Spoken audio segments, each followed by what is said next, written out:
Et on se retrouve today pour une journée à Rabat. Je te présente le OOTD du jour, puis ma skincare du moment. Le toner et la crème de chez Laneige, mon fave ever, le baume à lèvres Clarins que j'achèterais en 1000 si je pouvais. On passe ensuite au make-up, sourcils on fleek, illuminateur de chez Aromazone, highlighter et blush de chez Rare Beauty et évidemment la crème solaire tous les jours, même l'hiver. On passe au mascara Yves Saint Laurent. C'est pas mon fave, mais il faut bien que j'utilise. Et pour bien commencer la journée, un bon petit déj. D'abord matcha et Biscotte beurre salé.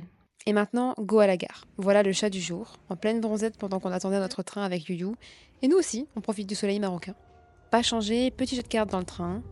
Et évidemment, arrivé à Rabat, encore un petit déj. Un bon pain au chocolat et un super chocolat chaud, parce qu'ils sont très forts ici en chocolat chaud. On s'est battu avec une abeille et on est parti direction le port où j'ai pu interviewer Hassan, un des pêcheurs d'ici pour mon documentaire, dispo actuellement sur YouTube. Pour ensuite découvrir le mausolée Mohamed V qui abrite les tombes des anciens rois marocains. Rabat est d'une richesse infinie. Entre ses monuments majestueux, ses murailles et ses portes anciennes qui bordent la vieille ville, tous dressés vers le bleu infini de l'océan. J'ai ensuite mangé pour la première fois un Syrien et alors je me suis vite rabattue sur ma boisson phare. Yousra a craqué sur un faux Kelly, mais cette fois-ci, elle ne s'est pas laissée avoir. Un petit dessert typique en chemin avant de rejoindre le souk, tellement rempli de vie et de charme. La couleur de ses épices, les petites rues, toutes plus charmantes les unes que les autres.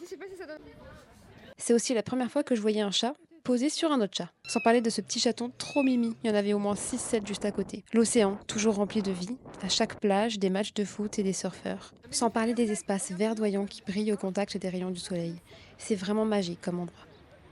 On a terminé l'après-midi dans un café huppé où j'ai pu déguster un super gâteau pas vraiment typique du Maroc. Les œuvres d'art étaient tellement belles, puis on a repris notre train pour rejoindre Casablanca et cet homme était légèrement pressé de descendre.